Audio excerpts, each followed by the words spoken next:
آپ آمین کہتے ہیں، یہاں تک کہ آپ کی پیچھے والی صف کے لوگ سن لیتے، فَيَرْتَجُّ بِهَا الْمَسْجِدُ، تمام لوگ آمین اس طرح بولتے کہ پوری مسجد گونج جاتی۔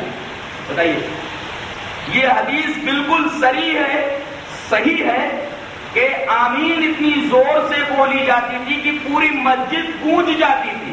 بتائیے، نبی نے زور سے آمین کہا، یہاں تک کہ پیچھے سب والوں نے سنا، ان کے منہ سے آواز نہیں نکلتی ہے، کہتے ہیں کہ ہم حدیث کو مانتے ہیں، ہمارے ہاں حدیث قابل عمل ہے، اس حدیث پر آپ نے کہاں عمل کیا؟ اور کہتے ہیں آمین دعا ہے۔ میں آپ سے ایک بات بولوں، اس میں لکھا ہوا ہے آمین دعا ہے۔ حضرات، آمین دعا نہیں ہے، آمین تابع دعا ہے۔ اور اگر آپ یہ کہیں تمام دعائیں دھیرے پڑھنی چاہیے، جیسے آمین دعا ہے اور ہر دعا دھیرے پڑھنی چاہیے، تو اہدنا الصراط المستقیم بھی تو دعا ہے، تو پوری دھیرے پڑھتے جہری نماز۔ اگر دعا یہ آمین کی طرح ہے، یعنی دعا کو دھیرے پڑھنا چاہیے، تو اہدنا الصراط المستقیم یہ بھی تو دعا ہے، پھر اسے دھیرے کیوں نہیں پڑھتے جہری نماز؟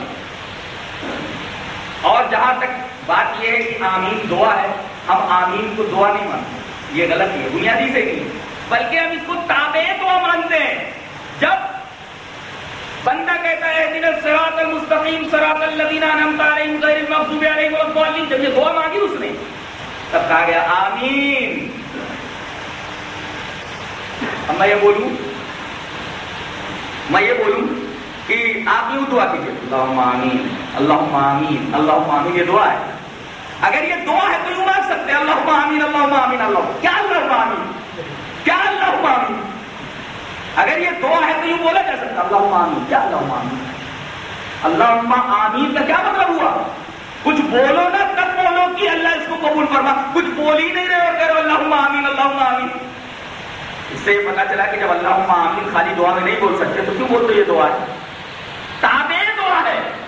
اور جب اہدنا الصراط المستقیم زور سے پڑھی گئی تو اسی کے تابع ہو کر کے یہ بھی زور سے پڑھی جائے، اور امام جب دھیرے پڑھتا تو اسی کے تابع ہو کر کے دھیرے آمین بولی جائے، سیدھا سا مسئلہ ہے۔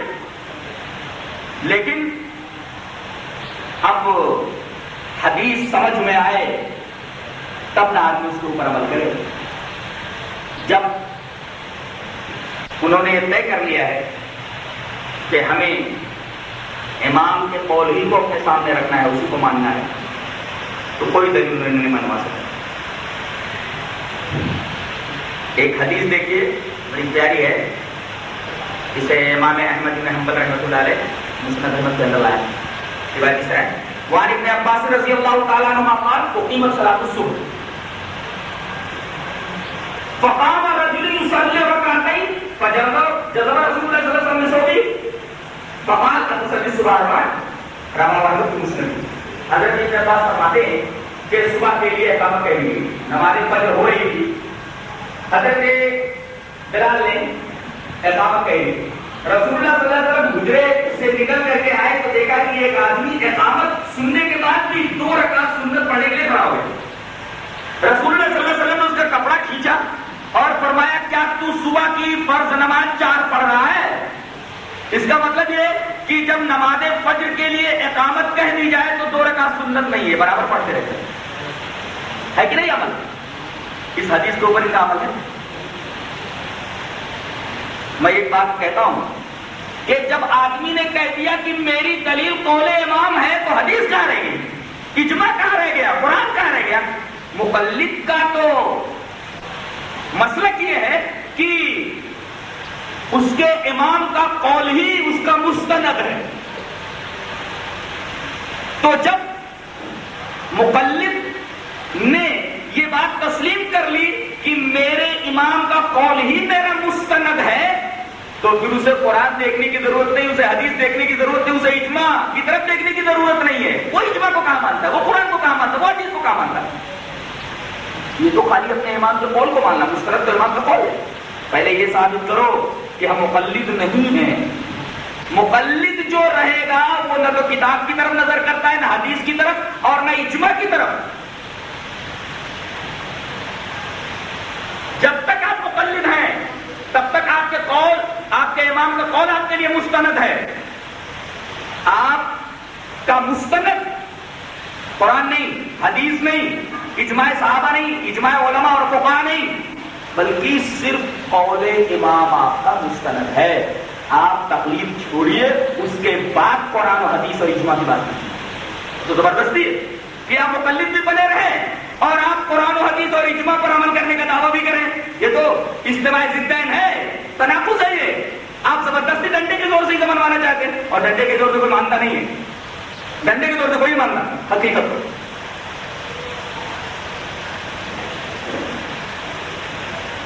یہی دیکھیے، ایک بات یہ کہی گئی ہے کہ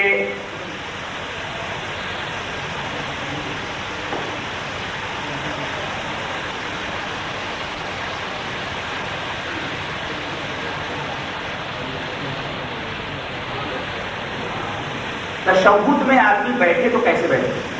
آخری تشہد وہ سنن کبریٰ بحثی، سنن کبریٰ بحثی تو دیکھو رکھا ہوگا اس میں شیخ کو صدور قدم دوسری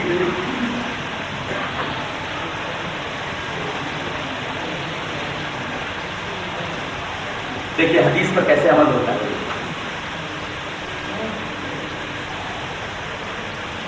اگر آپ دیکھ سکتے ہیں وہاں اس میں ہم لوگوں نے وہاں مارک کر دیا کیا ہے کہ جب اخیر تشہد میں بیٹھا جائے تو بخاری کی کیا روایت ہے کتاب الصلاۃ کی وہ دیکھیے. فَإِذَا جَلَسَ فِي الرَّكْعَةِ الْآخِرَةِ، جب رسول اللہ صلی اللہ علیہ وسلم آخری رکعت میں بیٹھتے تو قدم رجلہ الیسریٰ ونصب الاخریٰ، اپنے بائیں پیر کو آگے کر لیتے اور دوسرے کو کھڑا کر لیتے اور بیٹھ جاتے اپنے سرین کے بل. وقعد علی مقعدتہ، سرین کے بل، وہی تورک، یعنی پیروں کے اوپر نہ بیٹھنا بلکہ زمین کے اوپر بیٹھ جانا.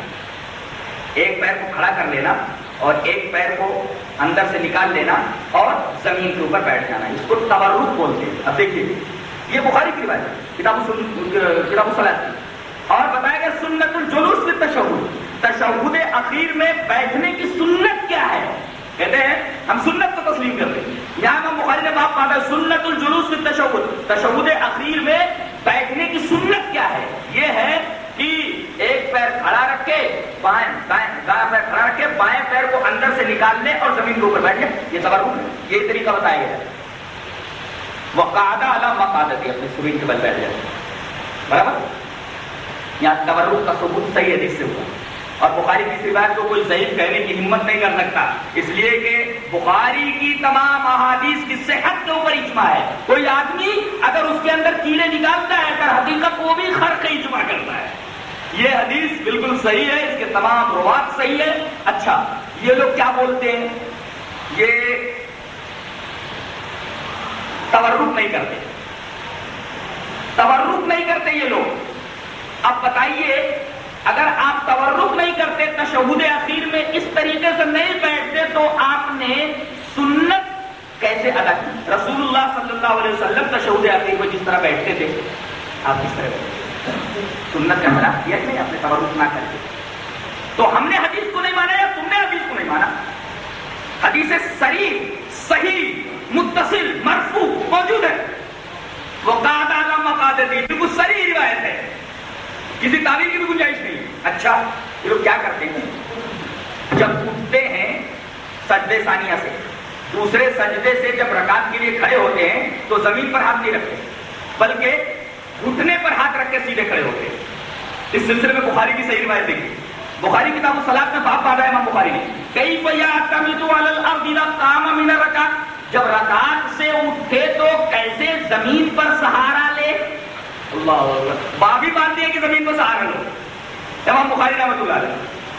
اور امام بخاری ایک طرف محدث ہے، دوسری طرف بہت بڑے فقیہ ہیں، اور حالانکہ مقلدین کو بھی تسلیم ہے کہ فقہ البخاری کی تراجمی. امام بخاری کی فقہ اگر دیکھنی ہو تم تک ترجمۃ الباب دیکھیے، حدیث کے اوپر جو باب باندھتے ہیں وہی ان کی فقہ.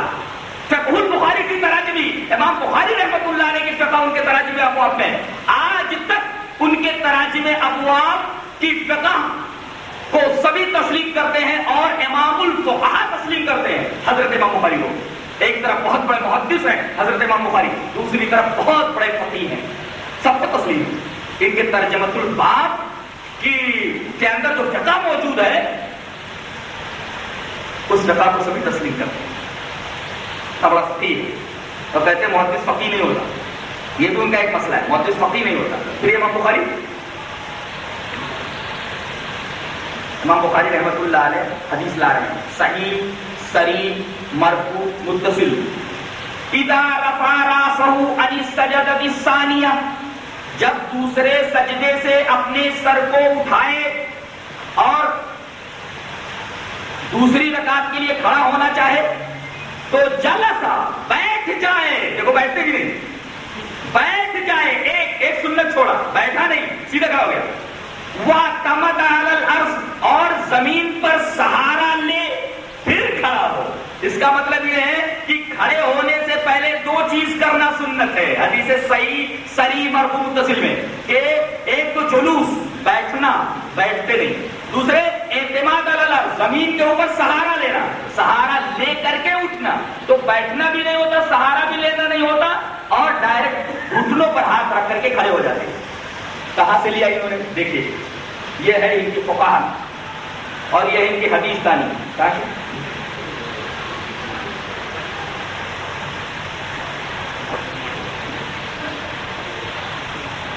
یہاں سنن کبریٰ بہقی کے اندر عبداللہ ابن عمر رضی اللہ تعالی عنہ کا فعل نقل کیا گیا ہے. کیا کہ وہ کھڑے ہو جاتے تھے اپنے پنجوں پر، سیدھے کھڑے ہو جاتے تھے. اور آگے دیا ہے کہ حضرت کھڑے کیوں ہوتے تھے؟ یشتکی کا لفظ ہے، انہیں تکلیف تھی، تکلیف کی وجہ سے وہ اس طرح کھڑے ہوتے تھے. اب بتائیے جب وہاں لکھا ہوا ہے یشتکی، تو اگر آپ کو کوئی تو کھڑے ہوئیے، یہاں بغیر تکلیف کے آپ کھڑے ہو رہے اور صحیح صریح مرفوع متصل حدیث چھوڑ کر کے ابن عمر کے فعل کے اوپر آپ کا عمل ہے. یہ حضرت ابن عمر کا فعل ہے، وہ بھی تکلیف کی وجہ سے، اور حضرت ابن عمر کے اس فعل کو آپ نے لے لیا اور صحیح صریح مرفوع متصل روایت کا آپ نے چھوڑ دیا. اسی بلبوتے پر آپ مناظرہ کریں گے. اب اس صحیح صریح مرفوع متصل کا جواب کیا ہے؟ کوئی جواب نہیں سوائے شور و شغب کے. شور و شغب اور چیز ہے، اور دلائل اور دلائل فہمی، حدیث فہمی الگ چیز ہے. مصافحہ،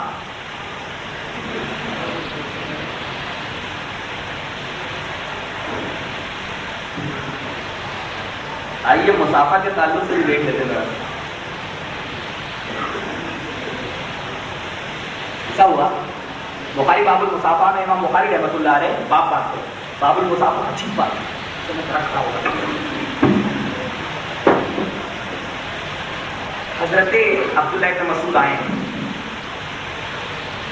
بیٹھے اور اس طریقے سے ان کا ہاتھ رسول اللہ صلی اللہ علیہ وسلم کے ہاتھ. ابن مسعود کا ہاتھ ہے ایک، رسول اللہ صلی اللہ علیہ وسلم کے دو ہاتھ. یہ ایک پہلی روایت ہے. اور اسی روایت میں ہے کہ آپ عبداللہ ابن مسعود کا ایک ہاتھ اپنے دونوں ہاتھوں میں لے کر انہیں تشہد سکھا رہے ہیں. اور ابھی روایت ختم نہیں ہوئی. اتنے میں حضرت کعب ابن مالک آتے ہیں. دیکھیے کعب ابن مالک آتے ہیں اور طلحہ ابن عبید اللہ میدان احد کے ہیرو. حضرت ایک ہیرو نہیں پیدا کیا اسلام نے، کیا کہتے ہیں نرسری آف ہیروز پیدا کیا صاحب اکرام، نرسری آف ہیروز. تو حضرت طلحہ ابن عبید اللہ کھڑے ہوئے اور کعب ابن مالک کی جو برات اللہ نے ظاہر فرمائی اس پر مبارکباد دینے کے لیے کھڑے ہوئے اور ان سے مصافحہ. اس طرح مصافحہ امام بخاری باب پاک رہے ہیں کہ باب المصافحہ. اور ایک حدیث لا رہے ہیں، حدیث کے شروع میں ہے کہ عبداللہ بن مسعود بیٹھے ہوئے ہیں، رسول اللہ صلی اللہ علیہ وسلم کے دونوں ہاتھ کے درمیان ان کا ایک ہاتھ ہے. اور فوراً ہی یہ حدیث میں ہے، اسی حدیث میں کہ کعب ابن مالک آتے ہیں, طلحہ ابن عبید اللہ اٹھ کر ان سے مصافحہ کرتے ہیں. ایک روایت دیکھیے ذرا. دوسری روایت حضرت قتادہ فرماتے ہیں حضرت انس سے کہ کیا رسول اللہ صلی اللہ علیہ وسلم کے زمانے میں مصافحہ ہوتا تھا؟ حضرت انس فرما رہے ہیں یس, ہاں. یہ دوسری روایت مصافحہ کے تعلق. تیسری روایت ہے عبداللہ بن شامی کی, رسول اللہ صلی اللہ علیہ وسلم نے حضرت عمر کا ہاتھ اپنے ہاتھوں میں لے رکھا. باب المصافحہ ختم ہو گیا باب المصافحہ. اب امام بخاری باب پڑھ رہے ہیں باب الاخذ بالیدین, مصافحہ نہیں, باب الاخذ بالیدین, دونوں ہاتھوں کے پکڑنے کا باب. اور کون سی روایت میرے معلوم ہے؟ وہی عبداللہ بن مسعود کے تشہد والی روایت. یہی بات ہے. اس کا مطلب یہ ہے کہ حضرت عبداللہ بن مسعود کا جو فعل ہے ان کا ایک ہاتھ رسول اللہ صلی اللہ علیہ وسلم کے دونوں ہاتھوں میں, یہ حدیث کا ایک ٹکڑا ہے جو باب المصافحہ میں موضوع نہیں ہے. اس کو باب الاخذ بالیدین میں لائے کہ ایک ہاتھ سے اگر کوئی مصافحہ کرتا ہے تو وہ مصافحہ ہے, اس کو باب المصافحہ میں لائے. اور عبداللہ بن مسعود کا ہاتھ جو رسول کے ہاتھ میں ہے وہ مصافحہ نہیں ہے, اس حدیث کو باب الاخذ بالیدین میں لا رہے ہیں کہ مصافحہ ایک ہاتھ سے ہے لیکن دونوں ہاتھوں کا, کسی ایک آدمی کا ہاتھ پکڑنا یہ کسی دوسرے مقصد کے لیے جائز ہے, جیسے تشہد سکھانے کے لیے, کسی کی توجہ مبذول کرانے کے لیے. اور حماد ابن زید کا عمل پیش کیا ہے باب میں کہ حماد ابن زید نے دونوں ہاتھ سے مصافحہ کیا عبداللہ ابن مبارک سے. گویا حضرت امام بخاری اس حدیث تشہد کو لا کر کے یہ بتلانا چاہتے ہیں کہ حماد ابن زید کا یہ فعل چاروں حدیثوں کے خلاف ہے, لہذا حماد ابن زید تابعی کا یہ فعل رسول اللہ صلی اللہ علیہ وسلم کے ان احادیث کے مقابلے میں بالکل قدعتن ٹھہرتا ہے, ان کی اس بات کو نہیں لیا جائے گا. حماد ابن زید کا دو ہاتھوں سے عبداللہ بن مبارک سے مصافحہ کرنا قطعاً غلط ہے. اصل میں کیا ہے, حضرت امام بخاری جب باب پڑھتے ہیں تو مقاصد تراجم میں ابواب بخاری کو نہیں جانتا. اب جو فقہ پڑھے گا وہ حدیث کہتے ہیں, ارے حدیث میں اشتغال کرو تو سمجھ میں آئے کہ حدیث دانی کسے بولتے ہیں. امام بخاری جب بات پڑھتے ہیں تو بات کے کئی مقاصد ہوتے ہیں. میں نے ایک کتاب لکھی ہے مقاصد و تراجم ابواب البخاری. امام بخاری رحمت اللہ علیہ نے جو ابواب قائم کیے ہیں تراجم ابواب, ان کے مقاصد کیا ہیں؟ ان مقاصد میں سے ایک مقصد یہ ہے جب کسی آدمی کے, کسی بڑے آدمی کے فعل کو رد کرنا چاہتے ہیں تو حضرت الامام اسے باب میں لاتے ہیں اور اس کے خلاف حدیث نقل کرتے ہیں تاکہ یہ معلوم ہو جائے کہ یہ باب میں جس آدمی کا فعل ہے اس حدیث کے خلاف ہے, لہذا اس پر عمل نہیں ہوگا. کسی کو حنفیہ سمجھ نہیں سکے اور انہوں نے سمجھ لیا کہ امام بخاری کہہ رہے ہیں کہ حماد بن زید نے دو ہاتھوں سے مصافحہ کیا, مارے گھٹنا ٹوٹے آنکھ, یہ ہے, اس کو حدیث داری کہتے ہیں. جی ہاں, اور وہ بھی عبداللہ بن مسعود والی روایت پر بھی اگر عمل کریں تو عبداللہ بن مسعود کی روایت پر اگر عمل کریں گے تو وہاں تو 3 ہی ہاتھ کا مصافحہ ہے, تو 4 ہاتھ کا مصافحہ. وہاں حضرت عبداللہ بن مسعود کا ایک ہاتھ ہے, رسول اللہ صلی اللہ علیہ وسلم کے 2 ہاتھ ہوتے ہیں. اچھا فقہ کی کتاب دیکھ لیجیے. ابن عابدین نے تو مسئلہ حل کر دیا. ابن عابدین شامی بہت بڑا آدمی ہے, حنفی ہے. علامہ ابن عابدین شامی حنفی کا قول ہے. کہاں؟ یہ در مختار ہے نا, یہ در مختار ہے نا, اس کا حاشیہ لکھا ہے رد المحتار کے نام سے.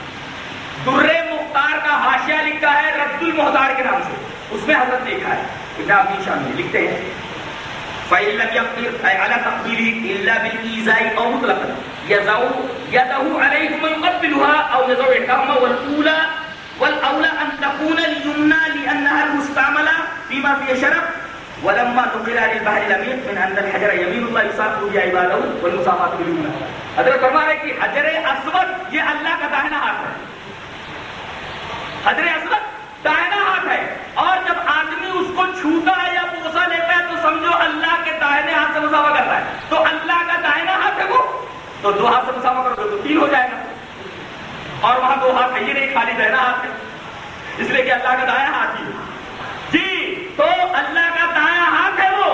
اب آدمی اگر مصافحہ کرے گا تو ایک ہی طریقہ ہے, کیا ایک ہاتھ ملا تو مصافحہ ہوگا, ورنہ مصافحہ ہوگا ہی نہیں, اس لیے کہ یمنا کو یمنا سے ملانا یہاں صاف ہے. اللہ تبارک و تعالیٰ اپنے اسی داہنے ہاتھ سے اپنے بندے سے مصافحہ کرتا ہے, تو کہتے ہیں وہ مصافحہ تو یمنا, تو مصافحہ داہنے ہاتھ سے ہونا چاہیے. فیصلہ کر دیا اس حنفی عالم نے فیصلہ کر دیا کہ مصافحہ داہنے ہاتھ سے ہونا چاہیے. اچھا ایک نقطہ نکالا اس میں, نقطہ کیا نکالا انہوں نے؟ نقطہ یہ نکالا کہ ید جب بولا جاتا ہے, ہینڈ جب بولا جاتا ہے تو ہاتھ مراد ہوتا ہے. 2 بھی ہو سکتا ہے, 3 بھی ہو سکتا ہے, 4 بھی ہو سکتا ہے. ٹھیک ہے, مانتے ہیں کہ ید بولا جائے، اگر ید مینس ہاتھ ہیں، ید جب بولا جاتا ہے تو جنس مراد ہوتی ہے، ہاتھ ایک یا دو، ایک یا دو. لیکن اگر کوئی قرینہ صارفہ موجود ہو، قرینہ صارفہ کوئی قرینہ موجود ہو تو ایک ہی ہاتھ متعین ہوتا ہے. وہ قرینہ موجود ہے حدیث میں، دیکھیے یہ عبید اللہ بن مسلم کہتے ہیں، روایت اس طرح ہے، وان عبید اللہ بن مسلم رضی اللہ تعالیٰ عنہ قال ترون یدی ہذہ، میرا یہ ہاتھ دیکھ رہے ہو؟ اب بتائیے کہا جائے کہ ہے ہاتھ تو آپ کہہ سکتے ہیں ایک ہاتھ بھی مراد ہو سکتا ہے، دو ہاتھ بھی. لیکن کوئی کہ دس ہینڈ، یہ ہاتھ، تو آپ دونوں ہاتھ سمجھیں گے کہ جب کوئی دس ہینڈ بولے گا تب آپ سمجھیں گے کہ کئی ہاتھ. اگر کوئی بولے دس ہینڈ، دس یہ، تو یہ سے مراد چیز متعین ہو جاتی ہے. آپ بھی بولے دس یہ، تو چیز متعین ہو جاتی ہے، اشارے سے چیز متعین ہوتی ہے. یہاں یہی ہے ترون یدی ہذہ، میرا یہ ہاتھ دیکھ رہے ہو. اگر وہاں دونوں ہاتھ مراد ہوتے تو عربی کا یہ کہا جاتا ہے ترون یدی ہاتین، میرے یہ دونوں ہاتھ دیکھ رہے ہو، ہاتین لانا چاہیے وہاں، یہ عربی کا اصول ہے. اسی وجہ سے میں نے موصوف سے پوچھا تھا کہ آپ کو عربی آتی ہے، آپ کو عربی آتی ہے، میں نے پوچھا تھا اس لیے کہ بغیر عربی جانے ہوئے حدیثوں کے اندر گہرائی اور گہرائی نہیں پیدا ہو سکتی. یہاں کہا جا رہا ہے ترون یدی ہذہ، تم لوگ میرا یہ ہاتھ دیکھ رہے ہو. صافحت بیا رسول اللہ صلی اللہ علیہ وسلم، اسی ہاتھ سے میں نے رسول اللہ صلی اللہ علیہ وسلم سے مصافحہ کیا. بتائیے یہاں تو ہاتھی کے ذریعے متعین ہو گیا ایک ہاتھ. ید اگر ہوتا تو ہم کہہ دیتے ہاں دونوں ہاتھ مراد ہے، جنس ہے، لیکن ہاتھی سے چیز متعین ہو گئی. قیامت تک کوئی آدمی اس کی دوسری تعبیر کر ہی نہیں سکتا ہے، اس لیے کہ ہاتھی نے سارا مسئلہ ہی ختم کر دیا. چلو ایک اور روایت لے لو بھائی ہاتھی والی. یہ تو حضرت انس بن مالک سے، حضرت انس بن مالک فرماتے ہیں، انس بن مالک رضی اللہ تعالیٰ عنہ صافحہ بے کفی ہاتھی، کب کہتے ہیں ہتھیلی کو، بے کفی ہاتھی، یہ بھی مؤنث ہے، اس لیے کہ عربی میں جو چیزیں ڈبل ہے بدن میں وہ سب مؤنث استعمال ہوتی ہے. پیر ڈبل ہے لہذا مؤنث، رجل ہینڈ یہ ڈبل ہے لہذا وہ بھی مؤنث ہے، آنکھیں یہ دو ہیں لہذا وہ بھی مؤنث ہے. اسی طرح کف، ہتھیلیاں دو ہیں لہذا مؤنث ہے.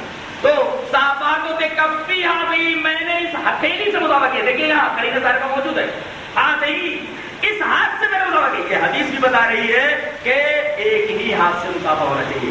تو کتنی حدیثیں ہوئی؟ ایک تو حضرت انس کی، اور دوسرے حضرت عبید اللہ بن مسلم کی، اور تیسرے ابن عابدین شامی کا قول وہ ہم نے دکھایا، اور تیسرے امام بخاری رحمۃ اللہ علیہ نے جس فقاہت کا مظاہرہ کیا، فقاہت کی انتہا، حماد بن زید کے فعل کا رد بھی کیا اور باب و افضل یدین لا کر کے عجیب فقاہت کا مظاہرہ کیا. سبحان اللہ، کیا فقاہت ہے. اور یہ کہہ رہے ہیں کہ حماد بن زید نے دو ہاتھوں کا مظاہرہ کیا ہے. حدیث امام بخاری کے تراجم ابواب کو سمجھو، فقہ کے اشتغال سے نکل کر کے حدیث کے اشتغال میں آؤ، حدیث میں مشغول ہو جاؤ، تب حدیث سمجھ میں آتی ہے.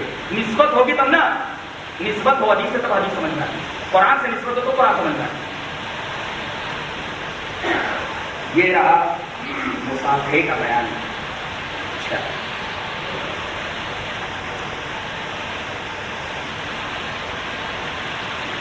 ٹوپی، ٹوپی ابھی ایک ہمارے عزیز کو دو مولوی تھے بیچارے، طلبا تھے، طلبا کو کیا معلوم، جیسے مردے ویسے فرشتے، اور ویسے ہی ہے جیسے استاد ہوتا ویسا طالب علم بھی رہے گا. اسے کیا کہہ رہا ہے گرے گا کہ استاد کو گہرا گرے گا علم نہیں ہے. حدیث کی دیکھیے ٹوپی لگانا نماز میں ضروری ہے. حدیث محلہ ابن حزم میں، یاد ہے کہ محلہ موجود ہے، صفحہ نمبر 114 محلہ ہے کئی جلدوں کے اندر، محلہ 114 کے اوپر یہ روایت ہے. میں نے عنوان دیا ٹوپی.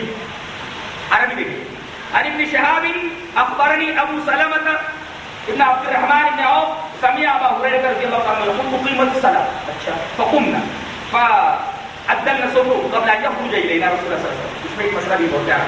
فاتى رسول الله صلی اللہ علیہ وسلم حتى اذا قام مصلاه قبل ان يكبر ذكر خمسة وقال لنا مكانكم فلم نزل قياما ننتظر حتى خرج الينا وقد اتصل يده رسومان فكبر فصلى بنا. یہ محلہ ابن حزم میں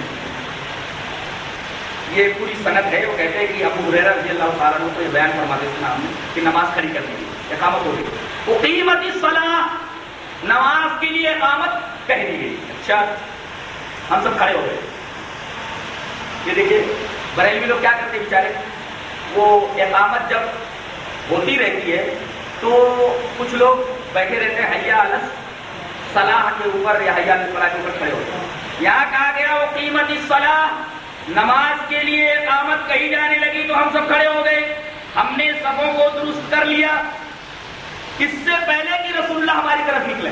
یعنی رسول اللہ صلی اللہ علیہ وسلم بھی حجرہ شریفہ میں ہے اور یہاں اقامت ہو گئی. اس کا مطلب مسئلہ یہ ہے کہ اقامت کے لیے ضروری نہیں کہ امام مصلی پر آ جائے، بلکہ جو امام اپنے حجرے کے اندر ہے اقامت کہہ دی کہ سن لے آ جائے، ضروری نہیں.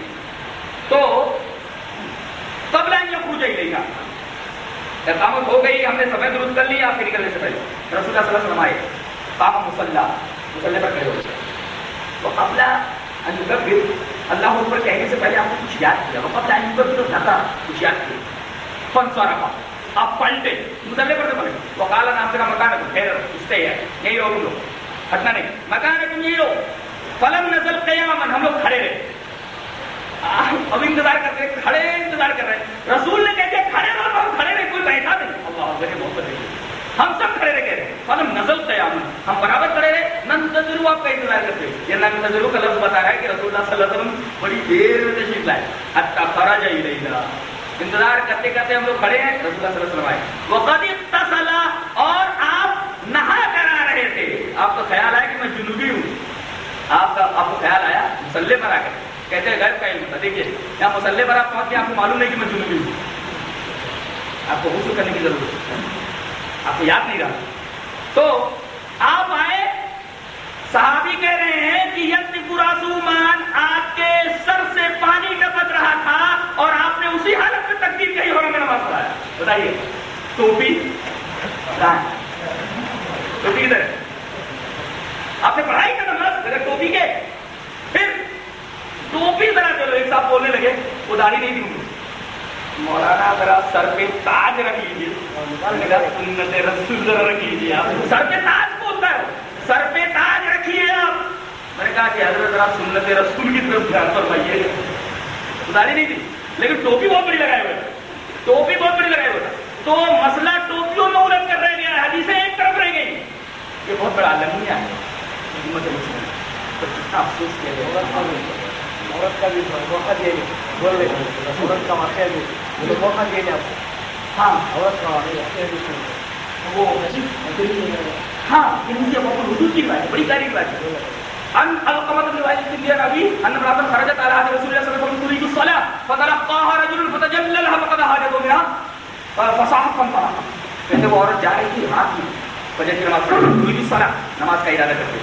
ایک آدمی کے پیچھے لگا اور اس کے اوپر چادر ڈال دیا اور گیا. اس کے ساتھ جو ہے زنا بالجبر کیا. وہ عورت چیخی وہ بھاگتا، عورت بھاگتا. تو عمر کا بھی رجل ایک آدمی ادھر سے گزرا، ایک آدمی ادھر سے گزرا. عورت جی کی فقط انتظاری کا رجل فعل بھی کا دال کرا. اس آدمی نے میرے ساتھ ایسا ایسا کیا. وہ مرت بعصابۃ من المہاجرین فقالت انتظاری کا رجل فعل بھی کرا. وہ تو بھاگ گیا زنا بالجبر کرنے والا. یہ دوسرے صحابی بیچارے نماز کے لیے نکلے تھے، وہ سامنے سے دکھائی دیے اور عورت نے چیخ کر کے کہا وہ آدمی جو جا رہا ہے ان نظاری کا رجل فعل بھی کرا ہوگا. اس آدمی نے میرے ساتھ ایسا کیا. فانطلقوا دوڑے فاخذوا اس کو پکڑ لیے. فاتوا اس کے پاس لائے. فقال نعم هو هذا. عورت نے کہا یہی ہے. نعم هو هذا یہی ہے. حالانکہ بیچارے کہہ رہے میں نہیں ہوں. عورت بول رہی ہے نعم هو هذا یہی آتی ہے. فاتوا بھی رسول اللہ صلی اللہ علیہ وسلم رسول اللہ صلی اللہ علیہ وسلم کے پاس لائے. فلما امر به ليرجم رسول اللہ صلی اللہ علیہ وسلم نے اس کو رجم کر دیا گیا اور لوگ جمع ہو گئے مدینہ میں. بیچارے کہہ رہے ہیں اللہ کے رسول میں نے سب کچھ میں نے کیا ہے، لیکن اب عورت نے بول دیا وہ ہاتھ یہی ہے. رسول اللہ صلی اللہ علیہ وسلم نے حکم دیا عورت کہہ رہی ہے لہٰذا آپ کو رجم کیا جائے. رجم کرنے کے لیے جب کھڑا کیا گیا تو وہ آدمی وہ صحابی اللہ اور بڑے احساس گناہ دیکھتے احساس گناہ دیکھتے کھڑے ہوئے اور کہا کہ اللہ کے رسول یہ میرا بھائی زنا بالجبر کرنے والا نہیں ہے نا صاحب وہ الذی وقع علیہ میں ہوں وہ آدمی جو اس کے اوپر واقع ہوا. اس عورت کے ساتھ زنا بالجبر کرنے والا میں ہوں. اس میں ایک نقطہ معلوم ہوا کہ نماز غلط میں پڑھنی چاہیے. یہ بیچارے یہ کب پڑھتے ہیں؟ صبح بالکل ہو جاتی ہے. آدمی کو دیکھ لیتا ہے. یہاں دیکھیے ایک آدمی نے بلاತ್ಕಾರ کیا ہے، زنا بالجبر کیا ہے، اس کا منہ عورت کے منہ کے کتنا قریب رہا ہوگا. وہ عورت پہچان نہیں سکی کتنا اندھیرا بتائیے آپ. اور یہ دور سے آپ کو پہچان لیا جاتا ہے کہ کون صاحب آ رہے ہیں. یہ حدیث بتا رہی ہے کہ نماز غلط کے اندر پڑھنا سنت ہے، اور اتنی تاریکی ہونی چاہیے کہ ایک آدمی بالکل قریب سے دوسرے کو نہ پہچان سکے، یا عورت آدمی کو پہچان نہیں سکے جب دوسرے اس کے ساتھ زنا کا جبر کیا ہے۔ بتائیے چہرہ کتنے قریب رہا ہوگا، اور عورت نے دوسرے کو کہہ دیا یہ آدمی۔ نماز غلط میں ہونی چاہیے، غلط میں نہیں پڑھتے، اس بار کر کے پڑھتے، صحیح نہیں ہے۔ اور دوسرے یہ کہ رسول اللہ صلی اللہ علیہ وسلم نے اس حادثے کے بعد سے منع نہیں فرمایا کہ وہ اپنے مسجد میں آئے۔ سب سے بڑا فتنہ وہی میں کہہ رہا تھا، اس سے بڑا فتنہ اور کیا ہو سکتا ہے؟ سب سے بڑا فتنہ یہ کہ عورت کی عصمت ٹوٹ جائے، اس سے بڑا فتنہ اور کیا ہو سکتا ہے؟ لیکن اس کے بعد بھی رسول اللہ صلی اللہ علیہ وسلم نے عورتوں کو مسجد میں آنے سے نہیں روکا۔ یہ کہہ رہے فتنہ، دیکھیے قیاس ہے فتنہ، حدیث میں سمجھ لیجیے، ایک خود ساختہ اصول فتنہ، اب یہ فتنہ حدیث میں چھوڑ دے، نہیں آنا چاہیے۔ اچھا، رسول اللہ صلی اللہ علیہ وسلم نے عورت سے کہا کہ فقط غفر اللہ لک، کیا اللہ نے تجھے معاف کر دیا۔ بتائیے جس عورت کے ساتھ بلاکار کیا جائے وہ عورت دیکھنا معصوم ہے، ایسا ہے جیسے اس کے ساتھ کچھ ہوا ہی نہیں۔ یہ اسلام کا آفاقی اصول اللہ، تو دیکھو نا اس نے کچھ کیا ہی نہیں، قد غفر اللہ لک، اللہ نے تجھے معاف کر دیا، یہ بھی جا۔ وقال للرجل قولا حسنا، اور جو بیچارے رجم کیے جانے والے تھے ان سے بڑی اچھی بات کہی، ارے بھائی تم کہتے رہے ہم نہیں مانے، ٹھیک ہے۔ وقال للرجل قولا حسنا، جن پہلے آدمی کے دھوکے میں جن آدمی کو رجم کیا جانے لگا تھا ان سے آپ صلی اللہ علیہ وسلم نے بڑی اچھی بات کہی، وقال للرجل قولا، وقال للرجل الذي وقع علیہ، اور جس آدمی نے یہ زنا میں جبر کیا تھا اس کے بارے میں آپ نے حکم دیا، ان کو رجم کر دیا، پتھر مار مار کر ہلاک کر دیا، اور آپ نے بعد میں فرمایا لو تاب توبۃ، اس آدمی نے ایسی توبہ کی کہ اگر اسے اہل مدینہ برباد کی جائے تو تمام مدینہ کی گنہگار کی توبہ۔ تو میں کہنا چاہتا کہ یہ حدیث ترمذی ابواب الحدود کی بتا رہی ہے کہ اتنا بڑا فتنہ ہونے کے بعد بھی رسول اللہ صلی اللہ علیہ وسلم نے عورتوں کو مسجد میں آنے سے نہیں روکا۔ یہ حدیث اتنی صریح ہے عورتوں کو مسجد میں آنے کے لیے، اور ساتھ ساتھ یہ فتنہ جو خود ساختہ اصول ہے ان کا، اس کو رد کرنے کے لیے اس سے بہتر اور کوئی حدیث ہو ہی نہیں سکتی دوسرے حدیث کے اندر۔ یہ پوچھنا چاہتے تھے آپ؟ بس باتیں بہت ہیں انشاءاللہ، اور ٹرین کا ٹائم بھی ہو گیا ہے، انشاءاللہ پھر کسی موقع پر۔ آپ نے دیکھا کہ حق کو چھپانے کے لیے لوگ کیسی کیسی حرکتیں کیا کرتے ہیں، لیکن ہم کو اس بات پر دکھ نہیں ہے، عوام سمجھ گئی ہے کہ حق پر ہو، یا تو سنجیدگی کے ساتھ جواب دیا جانے والا تھا۔ اب لوگوں نے شور و شرف کر کے، وہ بھی پڑھے لکھے لوگوں نے علماء کے اوپر حیرت ہوتی ہے، علماء ایسی حرکتیں کرے تو بڑا دکھ ہوگا۔ عوام ایسی کوئی حرکت کرے، ہاں ناک کے نیچے ہاتھ،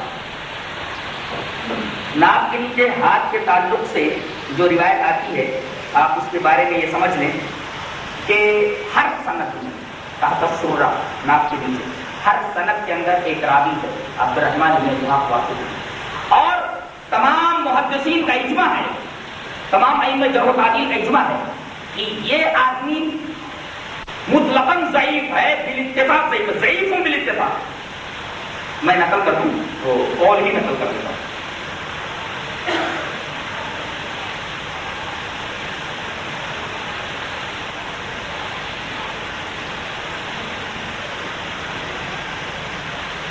جی، اور وہ بھی تخریج ہدایہ میں قال ابن القطان عبد الرحمن بن اسحاق و ابن الحرب ابو شیبہ واسطی قال فیہ ابن حنبل و ابو حاتم منکر الحدیث، امام احمد بن حنبل رحمۃ اللہ علیہ، یہ چاروں اماموں میں سے ایک ہے نا، کہ یہ منکر حدیث ہے، یہ منکر الحدیث ہے، حدیث میں منکر ہے، یہ منکر، وہ شاذ اور منکر دو چیزیں آتی ہیں نا۔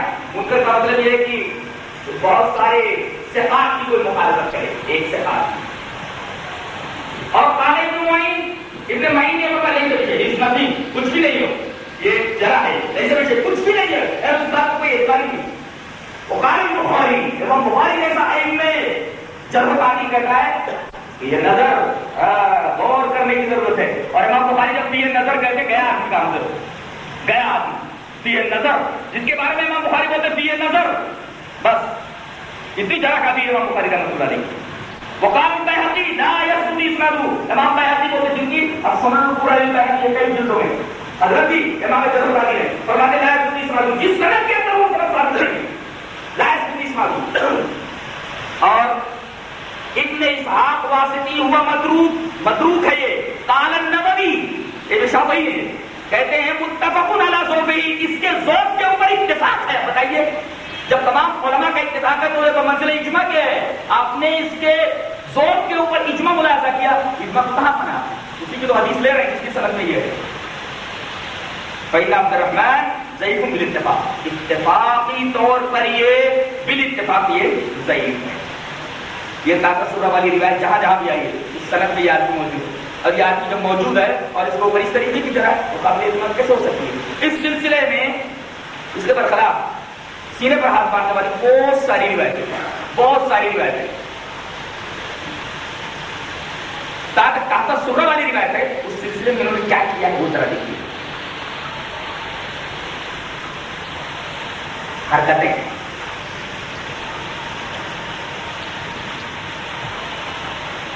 مصنف ابن ابی شیبہ میں روایت ہے. حدثنا وکیع سند حدثنا وکیع عن موسى بن عمير عن علقمة بن وائل بن حجر عن ابي قال رأيت النبي صلی اللہ علیہ وسلم وضع يمينه ولا شماله في الصلاة.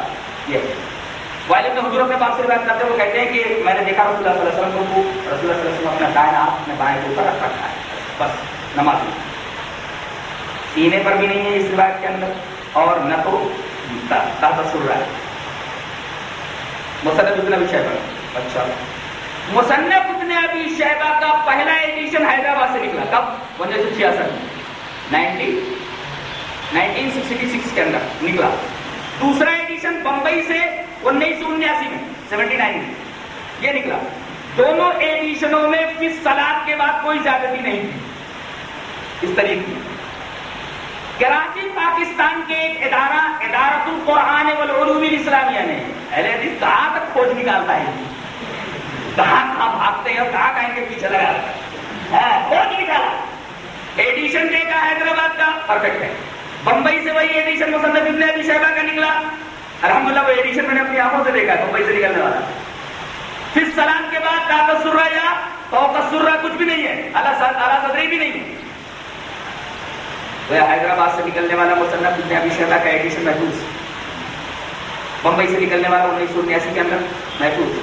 کراچی پاکستان کے ادارۃ القرآن والعلوم الاسلامیہ نے جب مصنف ابن ابی شیبہ کو شائع کیا کیونکہ حنفی تھے، انہوں نے فی الصلاۃ کے بعد تحت سرہ کا اضافہ کر دیا. یہ دیکھیں یہ اپنے ادارے سے انہوں نے نکالا اور تحت سرہ کا اضافہ کر دیا، جبکہ حیدرآباد والے ایڈیشن میں بھی نہیں ہے اور بمبئی والے ایڈیشن میں بھی نہیں ہے. چونکہ یہ حنفی ادارہ تھا اس سے نکالا انہوں نے اور تحت سرہ کی اضافہ کر دیا. حیدرآباد انہوں نے چھوڑا نہیں ان کو جی کہاں بھاگے ہیں. اسی طریقے سے دیکھیے آپ من کان لہ امام فقرات الامام قرات لو، جس آدمی کا امام ہو تو وہ اگر قرات کر رہا ہے تو پیچھے قرات کرنے کی ضرورت نہیں ہے. یہ ہے امام کے پیچھے سورہ فاتحہ نہ پڑھنے کی دلیل. جانتے ہیں اس سند میں کون سا راوی ہے؟ جابر جوہری. اس کا خود کا کہنا ہے کہ مجھے 50,000 جھوٹی حدیث یاد ہے. کتنی؟ اور کون ہے یہ؟ امام ابو حنیفہ کا استاد ہے. اللہ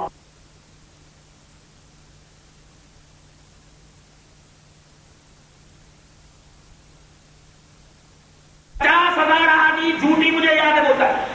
اور یہ امام ابو حنیفہ کا استاد ہے جابر جوہری، استاد ہے امام ابو حنیفہ کا، اور اسے 50,000 جھوٹی احادیث یاد ہے. ابن ماجہ نے دیکھیں اس کی سند کیا کی، یہ ان جابر جوہری ان ابی زبیر ان جابر. جابر جوہری روایت کرتا ہے ابو زبیر سے، ابو زبیر روایت کرتے ہیں حضرت جابر سے. یہ سند ہے. جابر جوہری روایت کرتا ہے ابو زبیر سے، ابو زبیر روایت کرتے ہیں جابر رضی اللہ عنہ. حدیث کی کتابوں میں ایسے ہی تھا.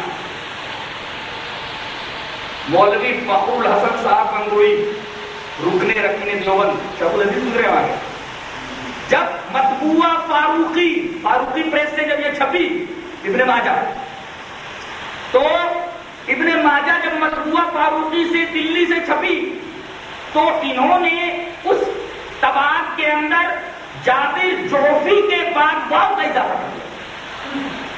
آدمی سے پکڑ نہیں پائے گا. اب لکھا ہوا ان جابر جوہری ان ابی زبیر، ان جابر صرف واو بڑھایا ہے، ان جابر جوہری وان ابی زبیر. اب ایک آدمی تو واو ٹھیک ہے، واو پر کون کرے گا، لیکن اہل حدیثوں کو اللہ تبارک و تعالی نے چونکہ حق و باطل کے درمیان تمیز کرنے کی صلاحیت بخشی، چھوڑتے نہیں وہ کہاں حدیث نے مسٹیک کی ہے، پیچھے لگے رہتے وہ مسٹیک کی، انہوں نے حدیث کے اندر گڑبڑی کی، فوراً پکڑ لیا، حضرات آپ نے واو بڑھایا ہے، کیوں بڑھایا؟ اسی وجہ سے نا، تاکہ ان کا یہ الو سیدھا ہو کہ جابر جوفی جو جھوٹا راوی ہے وہ اگر ثقہ راوی کے مطابق کا ابو زبیر ثقہ ہے، واو لانے سے مطابق ثابت ہو جاتی ہے اور حدیث صحیح بن جاتی ہے. یہ ہے آپ کا ہے، واو بڑھانے سے انہوں نے جابر صحابی کا شاگرد بنا دیا جوفی کو، کہ جوفی جو ہے ابو زبیر کا اور حضرت جابر کا شاگرد ہے، واو بڑھانے کی وجہ سے.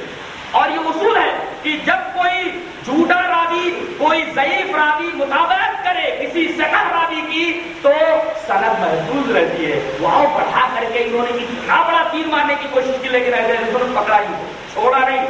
اس سے فائدہ یہ ہوا کہ اہل حدیثوں کا اعتراض رفع ہو، کیونکہ جھوٹا راوی جب ثقہ راوی سے مطابقت کرے تو حدیث کی صحت میں کچھ خلل واقع نہیں ہوتا. یہ حدیث ہے، لہٰذا انہوں نے واو بڑھایا. تو کہاں کہاں رہنمائی کی جائے، کہاں کہاں بتایا جائے کہ انہوں نے کیا کیا کیا. اسی وجہ سے شور و شغب ان کا مسئلہ ہے. حق بات کو نہ تو سننا چاہتے ہیں، نہ حق بات سنانا چاہتے ہیں، اور حق بات کو سنائے تو شور و شغب کر کے اس کی آواز کو دبانے کی کوشش کرتے ہیں، لیکن حق کبھی دبا نہیں. حق کی خصوصیت ہے کہ جتنا اسے دبایا جاتا ہے اتنا ہی ابھرتا ہے. اللہ تبارک و تعالیٰ ہمیں نیک عمل اور اچھی سمجھ کی توفیق عطا فرمائے. آپ کو دعوانا الحمدللہ. اور بھی مسائل ہیں ایسے نہیں ہے جن کا جواب نہ دیا جا سکے، بالکل آسان ہے، بچہ جواب دے سکتا ہے. کتاب کی شکل میں بھی الحمدللہ یہ آپ کے پاس پہنچ جائے گی، مدلل انشاءاللہ، مدلل. اور اس پر پوچھا جائے گا کہ اس میں کون سی بات سے آپ کو متفق نہیں. پھر وہ 20 لاکھ کا جو معاملہ ہے نا، 20 لاکھ کا آپ کو دعویٰ کریں گے ہم لوگ انشاءاللہ. پوچھیں گے کہاں اعتراض ہے، اگر اعتراض نہیں تو دینا پڑے.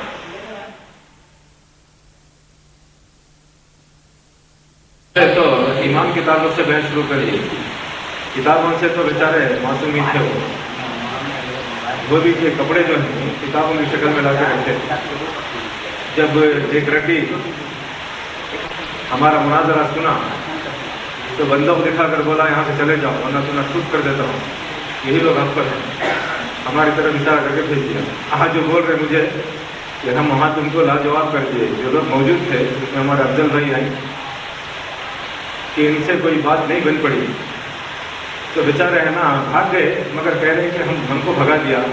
اسی لیے میں نے کہا ہے کہ اگر یہ لوگ انتظام کر لیتے ہیں ججمنٹ کا، اب عوام کو کیا معلوم حدیث کیا ہے، فقہ کیا ہے. اگر یہ لوگ ججمنٹ کس کو بنانا ہے، جو ہماری بات بھی جانے ان کی بات بھی جانے اور فیصلہ دے، تو انشاءاللہ ہم رات کے 12 بجے بھی تیار ہیں. ججمنٹ لاتے ہی نہیں. جہاں جہاں مناظرہ ہوتا ہے یہ اپنے علاقے ہیں قرآن اور حدیث کو انکار کر دیتے ہیں، جس کی وجہ سے جو ہے فیصلہ نہیں ہو پاتا. آپ کسی بھی عدالت کے اندر جائیے، جج دونوں کی بات سنتا ہے اور جس کے پاس دلائل ہوتے ہیں اس کی طرف فیصلہ دیتا ہے. تو لہذا تیسرا آدمی ہونا چاہیے تاکہ ہماری بات سنیں ان کی بات سنیں، اور اس کو دونوں طرف سے جاننا پڑے گا. پھر اس کے بعد اس کو فیصلہ دینا پڑے گا، تبھی جا کر کے کوئی مناظرہ جیت سکتا ہے، ورنہ جیت نہیں سکتا. اب ہمارے بعض نوجوانوں کا خیال کیا ہے، ڈیبیٹ بولتے ہیں انگلش میں، 1 گھنٹہ یہ بات کرے 1 گھنٹہ ہم بات کریں، عوام خود فیصلہ کر لیں. اس سے جو ہے اتنا فیصلہ نہیں ہوتا. تو ہماری نظر میں ایک ارون شوری صاحب ہیں جو بی جے پی لیڈر ہیں، اسلامیات کا پورا مطالعہ ہے اور ان کی کتاب بھی ہے ورلڈ آف فتاواز. اس میں صرف اہل حدیث کو ہم جانتے ہیں، کسی اور کو بھی نہیں جانتے. ان کو بلا لیا جائے ریکویسٹ کر کے، ہم کو منظور ہے ان کو منظور کر لینا چاہیے. جس نے ہر فرقے کے بارے میں اس کے اندر مواد دیا ہے. تو آپ کو وہ گنگا رام کمپلیکس میں کتاب مل جاتی ہے، اگر آپ اس کا مطالعہ کریں گے انشاءاللہ آپ کو بھی فائدہ ہوگا. اور کس قسم کا وہ اعتراض کرتا ہے، کیسے کرتا ہے، وہ بھی آپ کو معلوم ہو جائے گا، حالانکہ وہ غیر مسلم ہے. تو لہٰذا ججمنٹ کے لیے آدمی انتخاب ہونا چاہیے. اس کے بعد رات کے 12 بجے کہیں بھی نیند میں ہم فیصلہ کرتے ہیں. کیوں؟ حدیث ہم کو یاد نہیں، حدیث سے ہم کو اتنی یاد نہیں کہ وہ لوگ حدیث پڑھ بھی نہیں سکتے انشاءاللہ. تو ہم تیار ہیں، مگر ان کے پاس جو ہے اگر حدیث کا بھی انکار کرتے ہیں، قرآن کی بھی ضرورت نہیں، تو میں نے ارادہ کیا ہے فقہ کی ساری کتابیں منگا لی جائیں، اسی میں اپنا مسلک ثابت کر دیں، یہ بہتر رہے گا۔ اب انہیں کو کہیں کہ فقہ کی کتابیں لا لیں، کھول کر کے فلاں صفحے میں پڑھ کر بتا رہے ہیں، بہتر ہے۔ ان کی فقہ میں خود جتنے مسائل ہم عمل کرتے ہیں اس کی تائید کی گئی ہے، چاہے ہدایہ ہو، در مختار ہو، رد المختار ہو، فلاں ہو، سب میں ہماری تائید ہے۔ یہ طرفہ وہ لوگوں کو بتاتے ہیں۔ دوسرا حقیقت الفقہ میں آپ دیکھیں گے انشاءاللہ پڑھنے والا راہ ہدایت پر آ جاتا ہے، ارے یہ سب ہے کیا، کیسے مسائل ہیں قرآن و سنت میں نہیں ہیں، یہ قرآن و سنت میں اہل حدیث کر رہے ہیں، پھر ہمارے علماء کیوں نہیں بتاتے؟ ایسے ہمارے کئی مصلی ہیں جو تحقیق کرتے کرتے یہاں تک پہنچ گئے۔ تو یہ دور جو ہے اندھا دور نہیں ہے، کمپیوٹر کا دور ہے۔ اب آئندہ کیا آنے والا ہے اللہ کو معلوم۔ جہاں جہاں اہل حدیث بن رہے ہیں، چاہے گلف میں ہوں، سعودی عرب میں ہوں، ہندوستان میں ہوں، یہ سب لوگ گل بلا کر کے یہ سب کتابیں نکال کر کے لوگوں کو دکھا رہے ہیں کہ ہم سب حق پر ہیں، اس کا جواب دے دیجیے، فلاں دے دیجیے۔ جواب دے رہے بیٹھے تو حالات کیا ہو رہے ہیں آپ دیکھ رہے ہیں۔ لہٰذا ہم کو سنجیدگی سے کام کرنا چاہیے، اخلاق سے کام کرنا چاہیے، اور جہاں تک ہو سکے آدمی کو تحقیق میں لگنا چاہیے۔ میں نے مثال دی تھی انسان اور جانور میں اللہ نے فرق بنایا ہے، تو انسان تحقیق کے لیے پیدا ہوا ہے اور جانور بغیر تحقیق کے مر جاتا ہے۔ اللہ تعالیٰ مجھے اور آپ کو، ساری جماعت والوں کو یہ تحقیقی پہلو ہمیشہ زندہ رکھنے کی توفیق عطا فرمائیں، اور جو کچھ آپ نے سنا ہے اپنے بھائیوں کو سنائیں تاکہ دودھ کا دودھ اور پانی کا پانی بن جائے۔ ہم کسی کو یہ نہیں چاہتے کہ وہ برے بن جائیں۔ آپ اپنے بھائی کو جہنم سے بچانا آپ کا فرض ہے، یہ فرض سمجھ کر کے بغیر تنقید کے اس کو قرآن و حدیث کی دعوت دیں، انشاءاللہ آپ کامیاب ہو جائیں گے۔ اور جیسا کچھ ہم لوگ کامیاب ہو رہے ہیں وہ اللہ تعالیٰ کا احسان ہے۔ اور آپ دیکھیں گے دنیا میں حنفی اہل حدیث ہو رہا ہے، اہل حدیث کو حنفی نہیں ہو رہا۔ ذرا آپ غور کر لیں، میں نے کہا تھا شمس الدین صاحب سے ایک کام کرو، آپ کی مساجد میں ہم کو 1 گھنٹے کا موقع دو، آپ ہماری مسجد میں آ کے کئی گھنٹے تقریر کر لیں، جتنے چاہے حنفی بنا لیں، ہم کو منظور ہے۔ وہ کہا کہ نہیں ہوتا، حالانکہ اس نے کہا تھا گوئند کو میں کہا،